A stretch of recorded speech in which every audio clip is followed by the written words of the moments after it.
welcome back to the Trauma Therapist Podcast. My name is Guy McPherson. My mission is to help trauma therapists be their incredible selves, to be human, to be real, not just a clinician. I'm a big believer in who we are is more important than what we know, and this requires cultivating authenticity, genuineness, and vulnerability, and that requires intention. You can learn more about my courses and workshops by going to thetraumatherapistproject.com. That's thetraumatherapistproject.com. Let's get started. So 5, 4, 3, 2, and 1. All right, folks, welcome back to the podcast. I'm very excited to have as my guest today, Dorith Mous. Dorith, welcome. Thank you. Thanks for having me. You are welcome. So multiple award-winning Dutch multi-hyphenate Dorith Mous was seemingly born into her art, gaining beautiful knowledge of physical form and capturing depth from a subject through her own nomadic experience as a fashion model for 2 decades. Having moved fluidly from a storied career in front of the lens to one behind it, as a photographer and filmmaker, Dorith elicits an artful finesse of the soul, one in which her subjects both exude and challenge the archetypes of beauty while provoking ideas, ideals, and ideologies.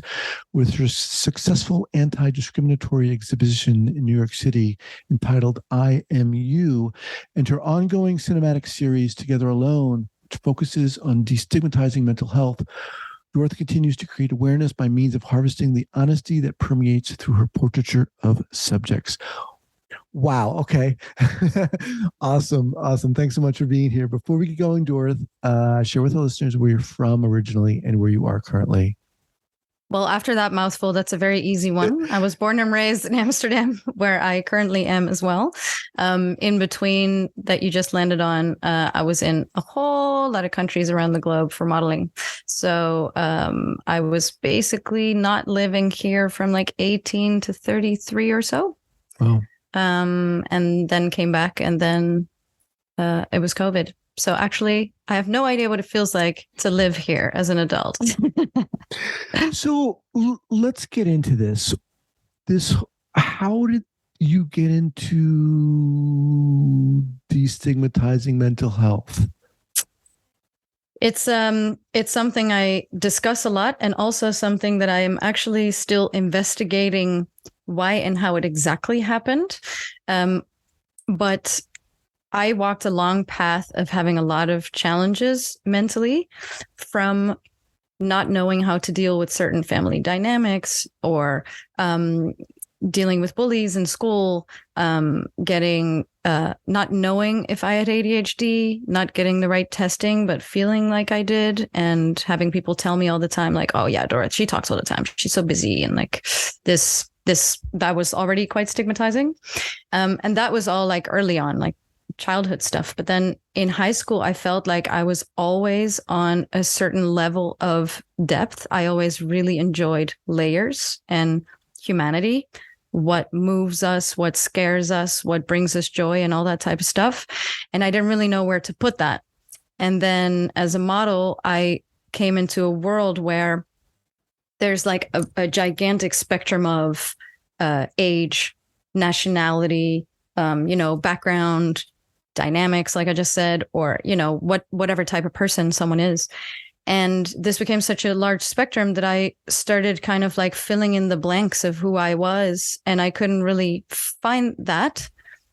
And I noticed that was because I didn't really talk about the things that move me, bring me joy, bring me fear. And I was dealing with a lot of things by trying to cope with a lot of things by myself, which would, get me a bit insomnious and having a lot of nightmares and stuff. And I was living in New York City at the time. And I was like, well, if this is how I'm feeling and it's not so good, then maybe I should start talking about it. And this is while you were modeling? No, not at all. No. Okay. I got scouted, and that's just something I rolled into. It's not something that I ever really identified with the industry itself, but the realm that it gave me, like the world that it kind of opened for me, allowed me to develop myself in all sorts of ways. And when I started talking about that very humanity that fascinated me, I also started talking about my own anxieties and my depression. And I noticed that I'd say 9 out of 10. I'd say 99 out of 100 people were reflecting and echoing back a lot of the feelings that I was having. And it made me feel so much less alone. But I was like, well, this is what I've been missing. The reflection of just honest. How were you talking about this? What were you?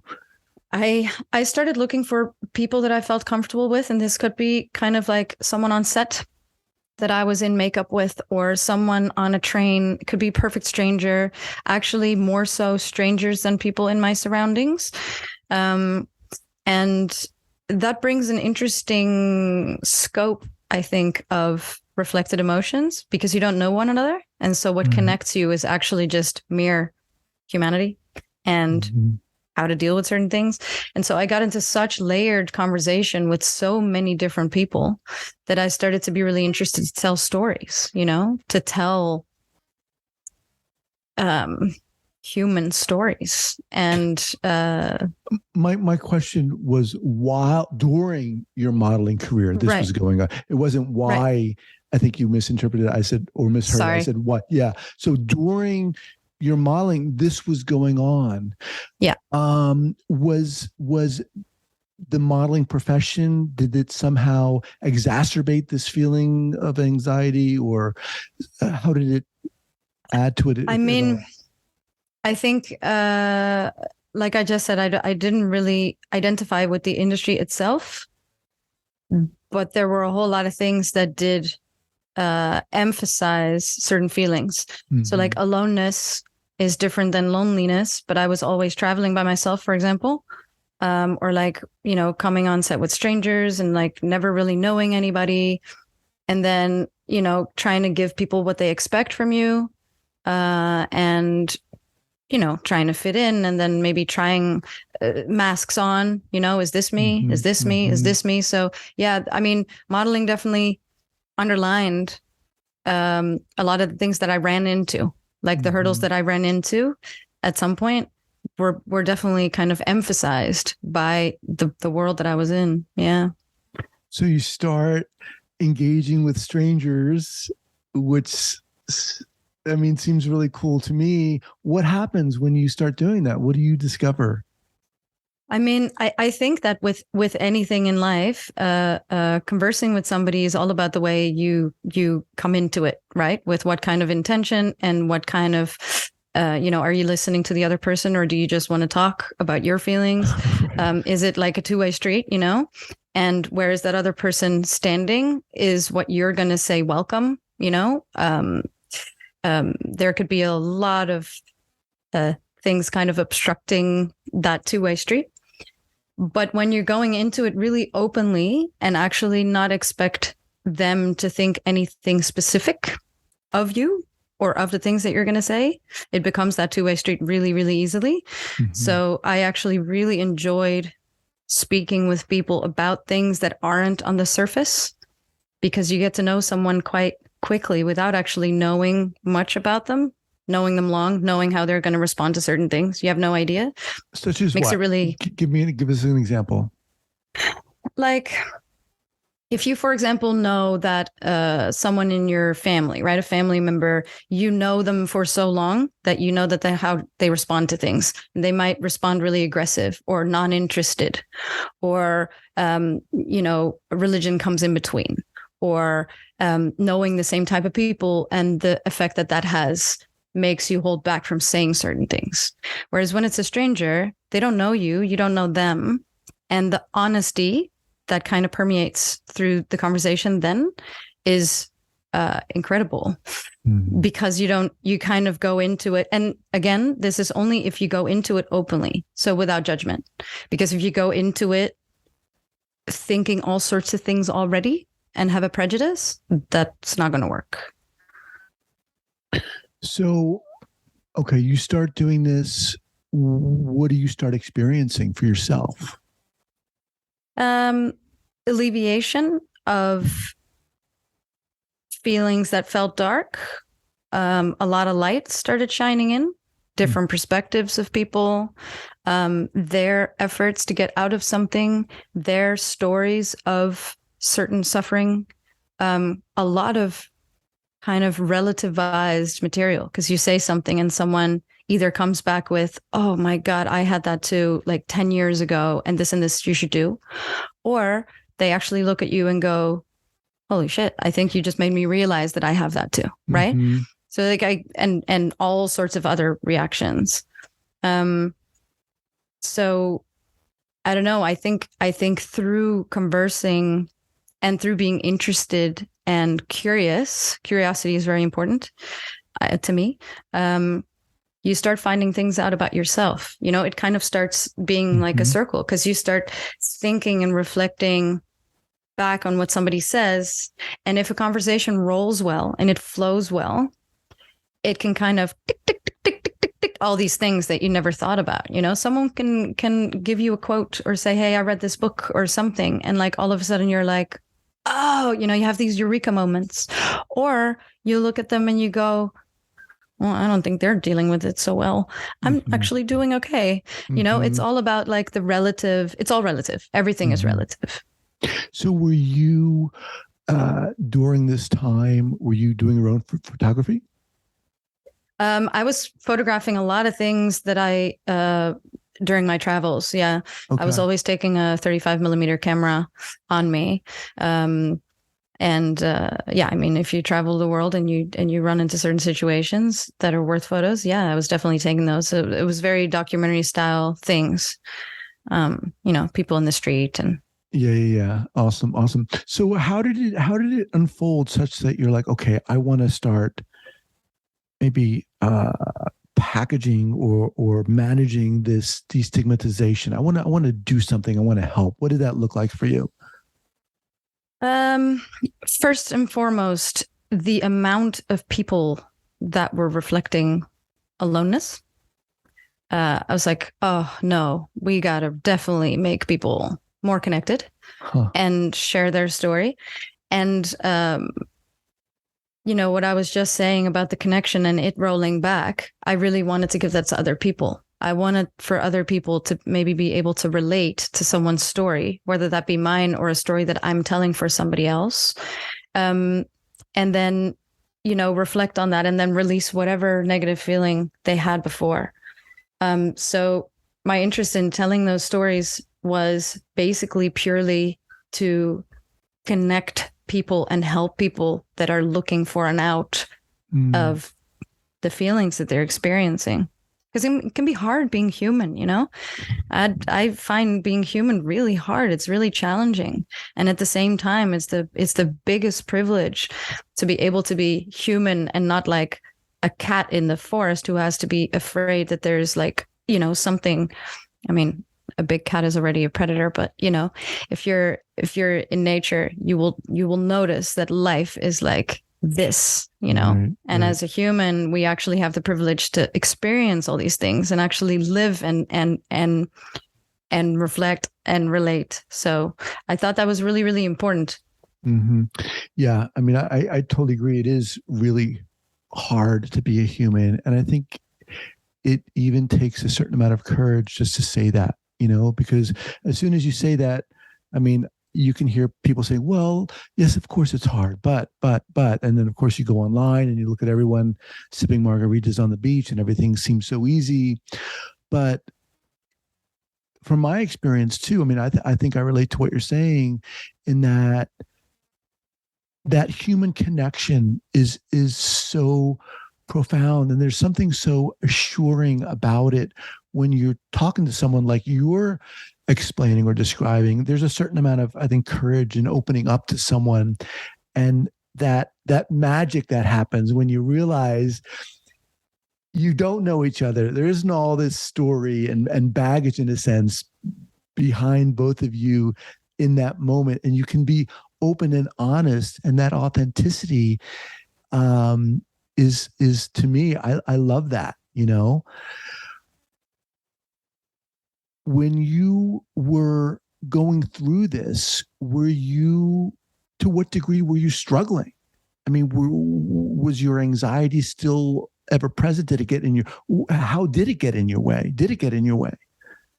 It definitely got in my way. I was struggling a lot. I think there were certain phases or several phases the phase where I didn't realize how much I was struggling, the phase I realized how much I was struggling and needed an out, and the phase where I realized how bad it was kind of in hindsight and what it can do to kind of blind yourself, almost like, what are called? Blinders, literally, I think. To, blind yourself by certain things that are very accepted in society. I think I just quickly said masking. I think, it's a big masquerade. And if you aren't brave enough or there enough or ready enough to admit that you're human and that you are struggling with certain aspects of that, it's quite easy to lose yourself in one of those masks. And especially I think in the big city, and especially if you're in a work field where a lot is expected, or where a lot of people know you or think to know you and put you on a pedestal. People in the public eye have this, like it becomes hard to admit. So I was definitely struggling. But like I said, in phases, I didn't really realize how much so. And once that quarter kind of like trickled down and dropped, I was like, okay, wait, I have nothing else to lose but my mind, because I thought I was going crazy. And my biggest fear in life, actually not anymore, but was for a long time, that I would be locked up. I thought, but if I really start talking about my feelings for real, like if I really tell people how I feel, they'll think I'm crazy. And so, then obviously you don't want to talk about it. So for a long time, I knew that I was struggling, but didn't know what to do about it until I hit that point where I was like, well, this is kind of mental rock bottom. I wasn't rock bottom in life. I had very nice people around me. I love my family. My parents are still together. I have two very supportive parents in what I do and who I am. And so that was actually not hard, but mentally I was just like hitting this point of, okay, well, there's either stopping everything or talk about it. And I chose the latter. At any time, did you kind of quote unquote seek help? Did you see a therapist, or how did that work out for you? Yeah, my first therapist I started seeing at 19 years old, I think. But because I was traveling so much, there was no, and this was pre-internet. I mean, it wasn't pre-internet, but it was online, anything, smartphones and all that wasn't there. So to be there in physical form, I'd had to be here. And, I was living in New York at some point where therapy is extremely expensive. So it became a financial boundary, or barrier, to do that. But I must say, I've tried a whole lot of different things, self-help things. I've tried, someone would recommend me a certain type of herb, and I would start drinking a tea from that. My mother is very into, Eastern medicine and like alternative medicine. She would always give me tips of things to try. But I think if, you try something and it might help a little bit, or it might be a placebo effect. You might think that it's helping just because you're actually trying to make something help. It can give that effect. And then if you notice that starts kind of edging off again and kind of fading, then at some point you hit a point where you're like, well, I tried everything. And you haven't tried everything. You maybe have tried 3-4 things, but mentally it feels like you've tried a million things. And you've gone through that loop a million times in your head, and that's a thing. I think that's really important to also mention. It is a lot of these things are happening in our head. They're actually not really happening. You have these graphs where you see the two circles and you see how much of your problems are actually in your head and how much of it is actually happening in reality. And like, 80% of the circle is in your head. This doesn't mean that you're making it up. And I think that's the discrepancy. Yes, it is in your head, but yes, it's also real. It's real. Depression is real. Anxiety is real. Fear of dying is real. Insomnia is real. Bipolarity is real. Those things are real, and they're a real struggle. All right, let's just pause here for a second to thank our sponsors. All right, we are back. So you started putting together what? A program, a show?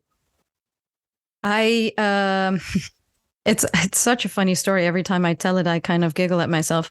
I wasn't a filmmaker, and I had made a film, but it was very autobiographical. It was a black and white short film, and I had made it in one night.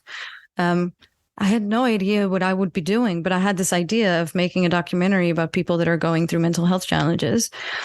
And so I just started doing a lot of research and like kind of, talking about and writing a lot of things down and reading books and da, da, da.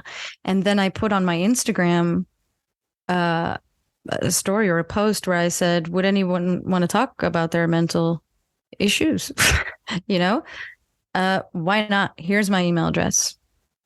And it fed back like 40 emails overnight. And I was quite shocked that people actually wanted to share these things with me. And the biggest feedback of all these people was that they found it so inspiring that I was so open about my own issues that they actually really wanted to talk about their own issues. And it just made me realize how important it is to reflect, to, open up about these things and bring them out into the world. Mm-hmm. Because they're real. And one of the stories really stood out to me. It was a ballerina. And she was in that email very, very like impeccably well describing her first panic attack. And it resonated because I felt exactly the same things. Like the physical symptoms that she was feeling and the mental aftermath.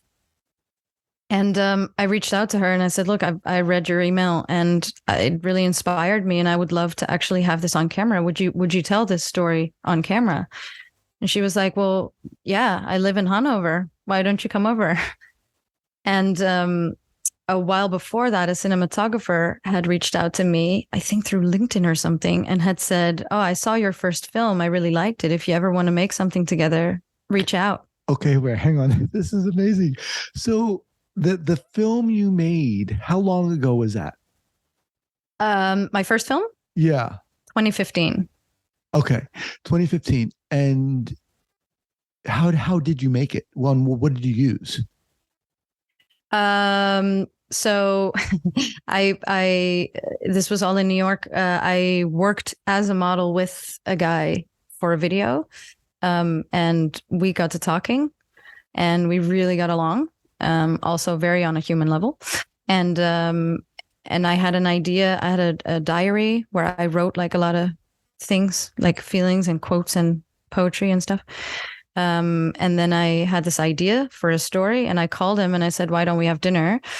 And he said, oh, this is a great story. We should just film that. And he said, I'll just borrow a camera. But he was actually a good cinematographer. So I was really lucky because he showed up with like, this, amazing set of lights and stuff. We actually snuck it into a hotel. I booked a hotel room and we snuck it in and we told the hotel that we were filming the next day and we needed this stuff there. And we actually made a film in the hotel room in one night. Oh, wow. And that then was seen by the guy who had reached out to me. And I was like, okay, now I have different stories to tell. I'm going to reach out to this guy. Wow. That whole like domino thing is so cool. Yeah. So when you put it out on Instagram, who'd be willing to share, what specifically did you want, or were you hoping to get, or were you inviting people to share with you? It was actually mere curiosity. Yes, I had the intention of doing something with it, but I didn't know in what form I really wanted to do that. In my head, it was a documentary, but I didn't even know how to go about that. So it was more about accumulating stories.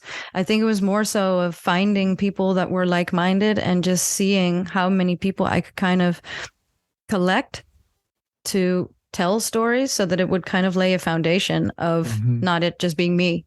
And to tell stories of their struggles, their need, I mean, their mental journey, I guess, their psychological journey. And to me, at that point, I already figured out that the mental journey, the spiritual journey, the physical journey, they're all one and the same, only different aspects. That's like a diamond. They're just different, facets of it. Mm-hmm.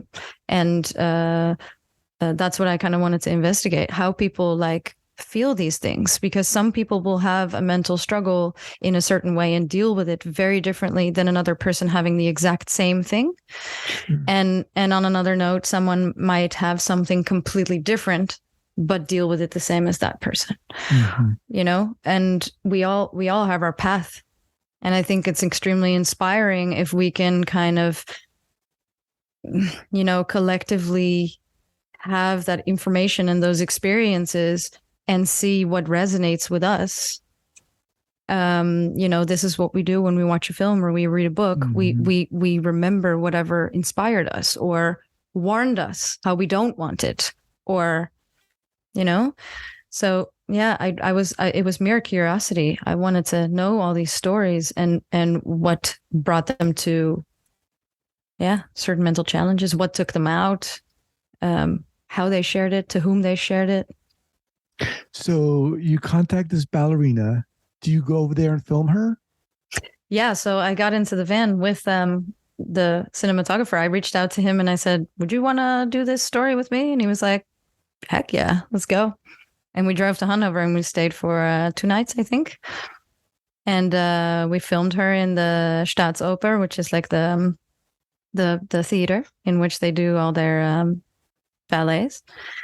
And we had no idea if we were able to actually film in there because we didn't have a permit yet. But then we got there and we filmed some things, kind of just some little movement things where she practices. And then we showed it to the director of the theater and he was like, yeah, come film. And like kind of doors opened. I think from that very first message on my Instagram, or actually from the very first time that I started talking about it, because it's a domino, like you just said, doors just kind of kept opening, because you can't fake that. Nobody would tell that story to fake something. They'll only share that story because it's important to them, and that authenticity you can tell, right? So like doors open because people can see, like, yeah, this is real. This is important, What did you want to get from this ballerina? And in turn, what did she want to share with you? She shared everything, to my great delight, because we filmed her dancing. We filmed her in the audience, because her first panic attack actually happened watching a ballet. And so she is a ballerina, but she kind of had this depersonalization while she was in the audience, and it was her first panic attack. And as she described that, we thought we'd put that on film. So we actually filmed her sitting in an audience and kind of depicting her first panic attack. And then we did a interview at her house. I don't ever expect anybody to tell me anything.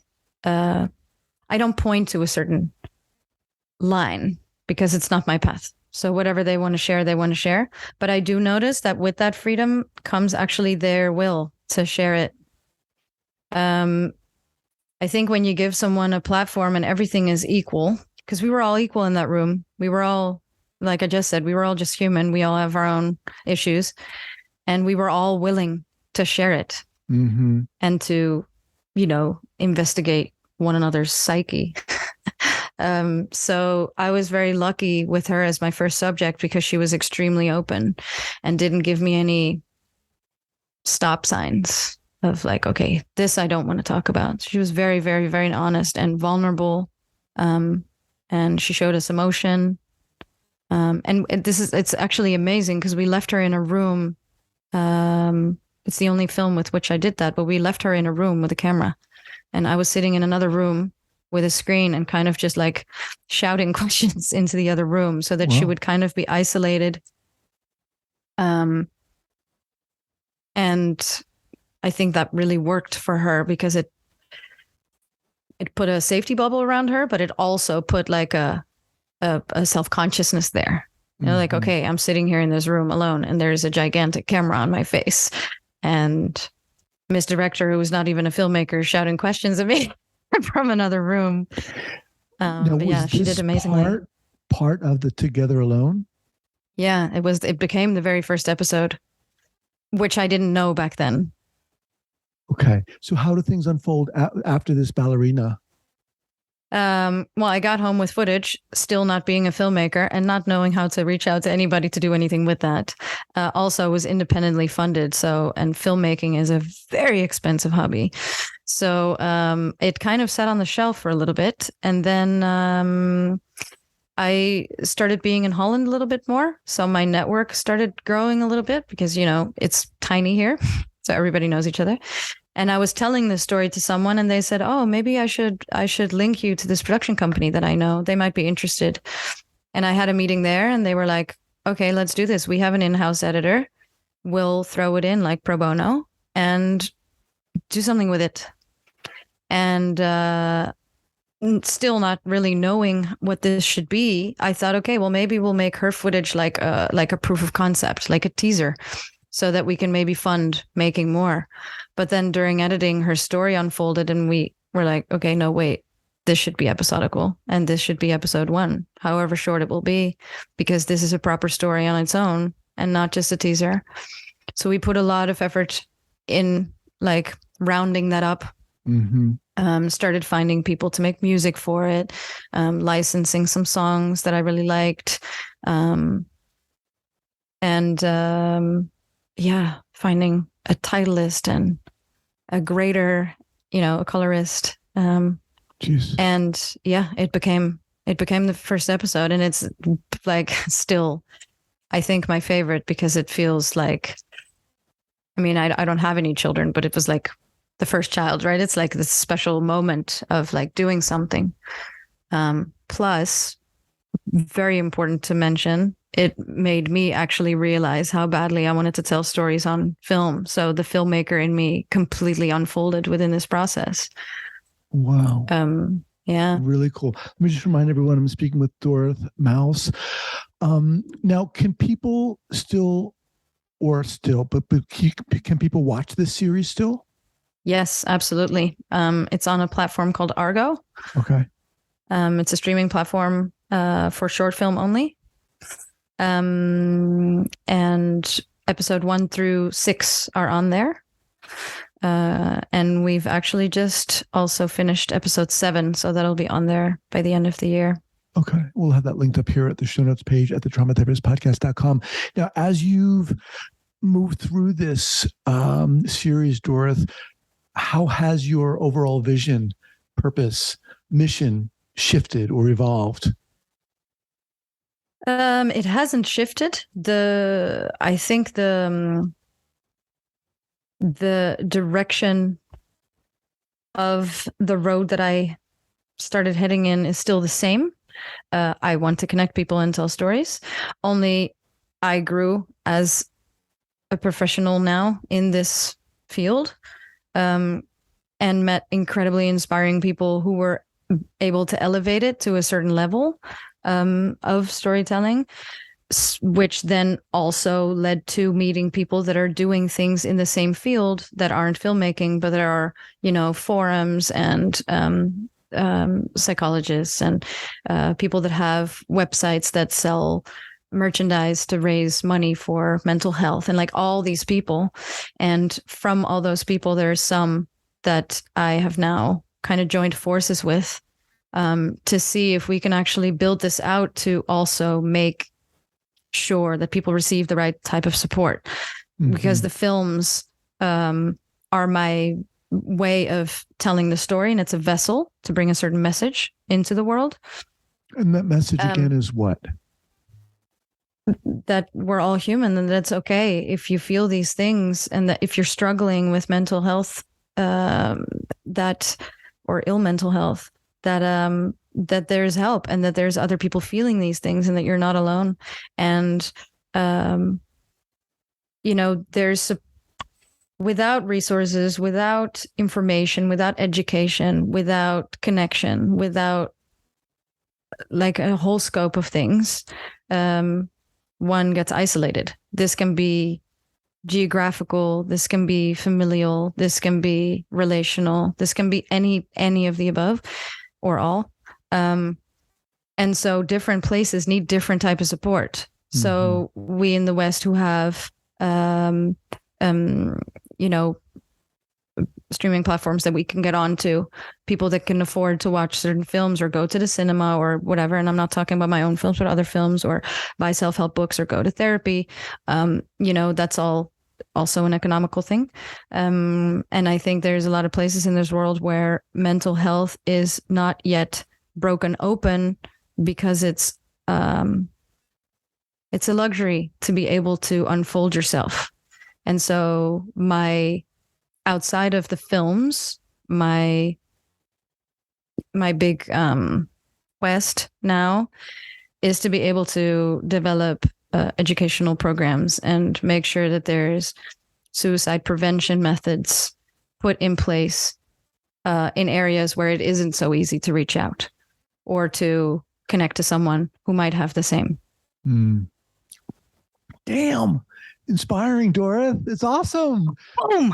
Yeah. I mean, I'm just thinking to myself, it's, I can really identify with what you're saying, this passion to connect, not just to connect with people, but to support them in that connection. And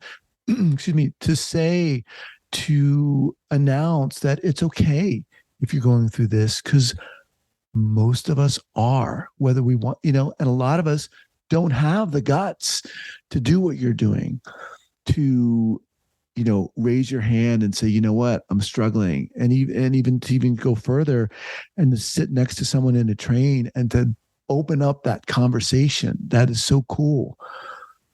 So, well, wow. It saved me. It was